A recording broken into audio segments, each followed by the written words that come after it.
Ehuruuru eyatandika eriizooba ebiro bibiri by'okwezi kwa kashatu egendere kureba ngu habasa kuhingwa emiti erikwingana Miriyooni 15 omu bwire obw'emyaka 2.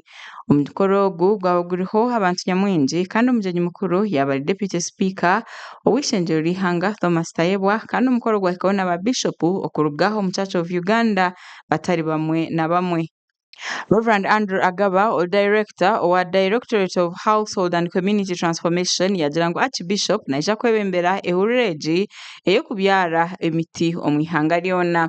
These are going to be memorial activities for us where the Archbishop will activate planting of trees in dioceses by marking prepared sites and inspiring commitment of our parishioners. Abanyishengyero batari bamwe na bamwe barimu owa Gweri County kandi ori chairperson owa National Resources Committee Herbert Ariko yagira ngu okweyongera kokushisha ebyobuhangwa kushemerere kugambwaho kandi kukabasa kurekeraho. A significant problem of environmental degradation, the felling of trees, the cutting down of forests, and one of the things as a committee of parliament we have been urging the Ministry of Water and Environment together with its institutions that are responsible for reforestation and planting of trees is that we need to build synergies.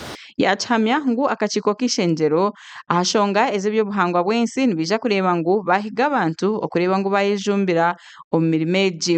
We would like to see that the seedling multiplication process of the ministry and the budget that we've been providing for this purpose is used also to support this initiative by the church. Why? Because the church has the infrastructure.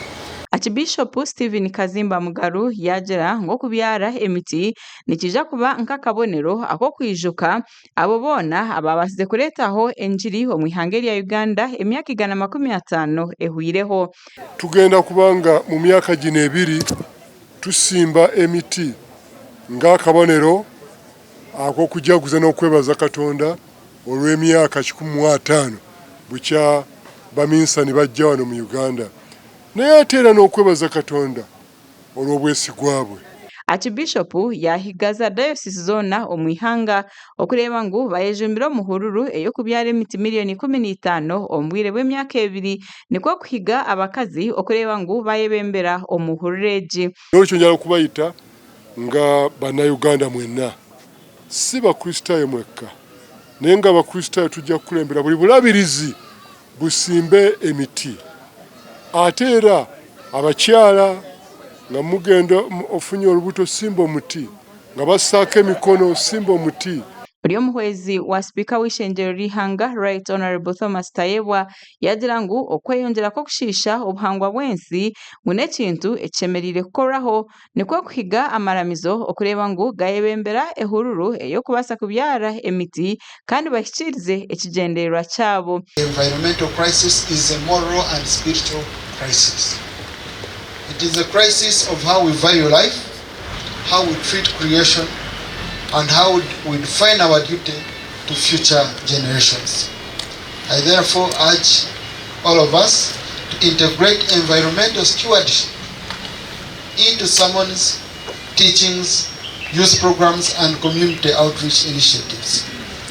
Let us promote tree growing, proper waste management, protection of wastelands, and sustainable agriculture practices as acts of faith and obedience to God. Oguyahamya okwehayo kwa parliament hakureba ngo obuhangwa bwensi bwarindwa kurungi nikwo kuhiga abantu okugira ngu bejumbire omu Ehuruuru egi. Parliament remains committed to strengthening legislation, oversight and budgetary allocations that support environmental protection. But even if we do this, all these government efforts can only succeed if they are complemented by community-driven action.